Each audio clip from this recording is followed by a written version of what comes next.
Good morning, everyone. Welcome to Tuesdays with Mary. The last couple of Tuesdays, I've been speaking very specifically about hormones. Last week, I was talking about testosterone pellets. This week, I thought I'd kind of go out generally and talk about why functional medicine is so important to so many people. And I thought I would talk about autoimmune conditions. Autoimmune conditions are very prevalent in my own family. My paternal grandmother had rheumatoid arthritis and was treated for many years with gold shots. That's what was used. Years ago, it was very crippling and ultimately led to her death. And I have quite a few family members, nieces and nephews who also have autoimmune conditions. Just a couple of statistics around autoimmune. Over 50 million Americans suffer with them. And lots of research is being done, but there hasn't been a lot of success with drugs. There are some drugs that are helpful for people, but used over a long period of time have lots of side effects. So, what are some examples of autoimmune conditions? There's a very broad spectrum.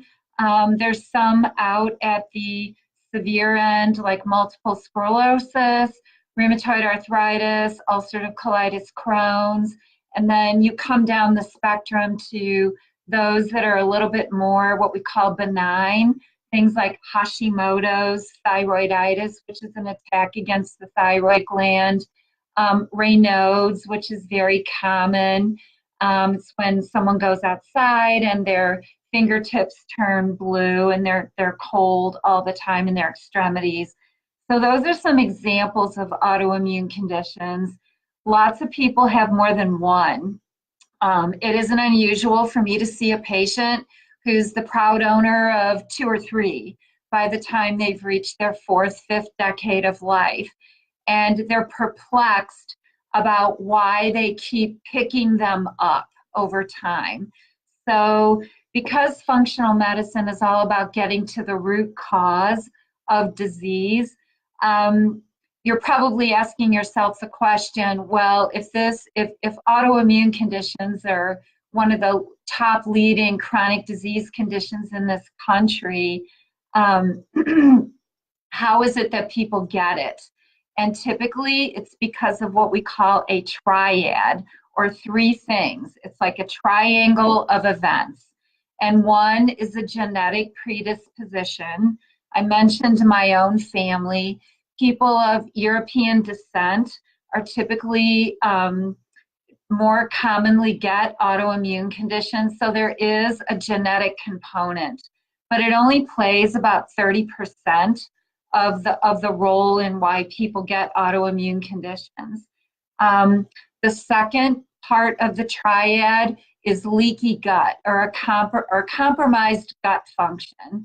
And it can take lots of different forms. It can be after years of using NSAIDs, which are Motrin, Aleve, aspirin, things like that, which compromise the gut wall. There's other drugs like antibiotics that are chronically used, steroids, birth control pills, things like that, that erode the gut wall and cause problems there. Also, inflammatory foods. There's a lot of new research around why autoimmune conditions are on the rise. And one of the big players in that is our food supply. Processed foods, things out of boxes and bags, GMOs, gluten in the diet, pesticides, all of those things play a role in the inflammatory nature of some of the foods that we consume regularly. So it's the gut piece, the genetic piece, and then the third piece of the triad is always a trigger. There's always a trigger that tips a patient over into autoimmunity. And triggers take lots of different forms.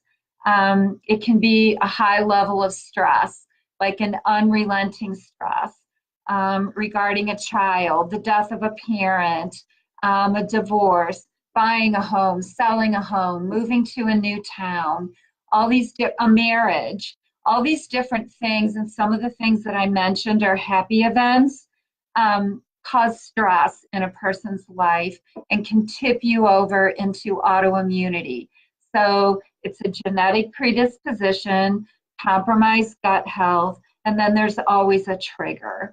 It can be other things like heavy metal exposure. If you've got fillings in your mouth that leak systemically over time, that can act as a trigger to tip you over into autoimmunity. So those are all the different things that cause an autoimmune condition. If you don't really address the 3 points in the triad, you're probably about 5 times more likely to pick up a second autoimmune condition along the way.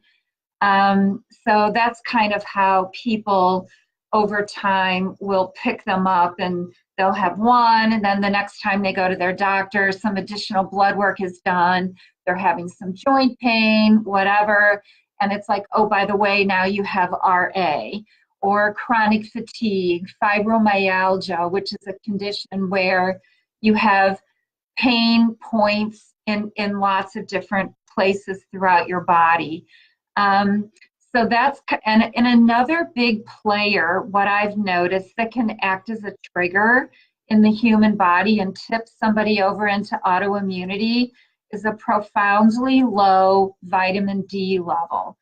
So people will ask me, well, what does vitamin D have to do with why I have this autoimmune condition? Like, say, for example, I would check someone's vitamin D level and it's 18. And this is kind of what I see a lot, especially in people who live in this part of the country.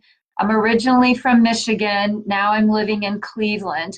We have a lot of gray days and we're a long way from the equator. Everybody in this part of the country has a low vitamin D level unless they're supplementing. So a profoundly low vitamin D level is another thing that can act as a trigger to tip somebody over into autoimmunity. So that's kind of an overview, kind of a 30,000 feet kind of look at autoimmunity and how functional medicine can help people with autoimmune conditions. There's a large portion of the population that comes to me that's already on things like Humira, Enbrel, and they're interested in getting off of these drugs because they understand the long-term side effects. So it's repairing the gut, teaching patients about inflammatory food categories, doing a functional medicine workup with blood work, which always includes a vitamin D level, going over triggers in a person's life and trying to teach people how to manage their stress better. And then it's looking at their family tree, looking at their genetics and seeing if there's potential there. But like I tell everybody, genetics loads the gun, but lifestyle pulls the trigger.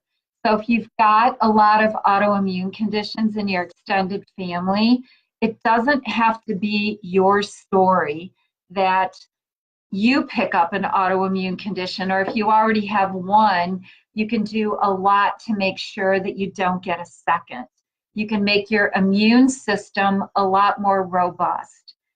So that's today's kind of thing, and thanks for joining me, and I'll see you next week. Bye-bye.